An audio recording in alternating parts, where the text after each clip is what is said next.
खांसी हो रही थी, जैसे कि बीमारी सी लग जाती है ना, ऐसे हो रही थी। मतलब अंदर नाक में बढ़ रहा था गंदा गंदा धुआं। पूर्वी दिल्ली में गाजीपुर लैंडफिल स्थल पर रविवार शाम लगी आग स्थानीय लोगों के लिए मुसीबत बन गई है। आसपास का पूरा क्षेत्र बदबू एवं धुएं से भर गया। आग इस कदर भीषण रही कि धुएं का गुब्बार आसमान छू रहा था। इस आग की वजह से लोगों की मुश्किलें बढ़ गई हैं और लोगों को सांस लेने में घुटन हो रही है। यह धुआं न केवल दिल्ली बल्कि उससे सटे नोएडा और गाजियाबाद के इलाकों तक फैल गया। 30 से ज्यादा गाड़ियां कल से अब तक आग पर काबू पाने में लगी हुई हैं।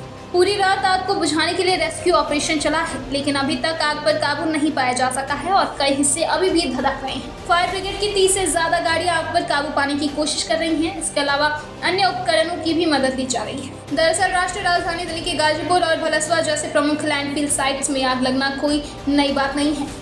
हर साल जब गर्मी का मौसम आता है और तापमान 40 डिग्री सेल्सियस से ऊपर पहुंच जाता है तो लैंडफिल साइट नरक में तब्दील हो जाती है। आग लगने से न केवल दिल्ली के लोगों को दिक्कतें हो रही हैं, बल्कि गाजियाबाद और नोएडा तक के लोगों को दिक्कत हो रही है। स्थानीय निवासी नाजरा ने बताया कि मैं यहाँ रहती हूँ और धुएं से आंखों में परेशानी हो रही है। हमें सांस लेने में भी दिक्कत हो रही है। पूरी कॉलोनी परेशान है। नोएडा के रहने वाले समेत कहते हैं कि मुझे सांस लेने में दिक्कत हो रही है। प्रशासन लापरवाही बरत रहा है।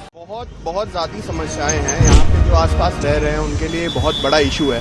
इतनी बदबू आ रही है यहाँ पे हम लोग खड़े नहीं हो पा रहे। मच्छर जितने हैं, इसकी वजह से बुरा हाल है। हम कहते हैं कि हम नरक में पड़े हैं। यहाँ परेशानी ये होती है, एक तो बदबू का सबसे बड़ा कारण है बदबू।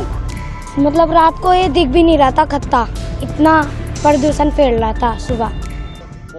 धुएं का बुजुर्गों पर गंभीर असर होगा। एक स्थानीय निवासी ने कहा कि हम 1990 के दशक से इस समय का सामना कर रहे हैं। हम मधुमेह, बीपी, थायराइड और आंखों में जलन से जूझ रहे हैं। यहाँ तक कि छोटे बच्चे भी इससे पीड़ित हैं। आंखों में जलन हो रही है। हम बाहर नहीं जा पा रहे हैं। चाहे दिल्ली सरकार हो या केंद्र सरकार, हमारी समस्याओं पर कोई ध्यान नहीं दे रहा है। ब्यूरो रिपोर्ट, दिल्ली समाचार।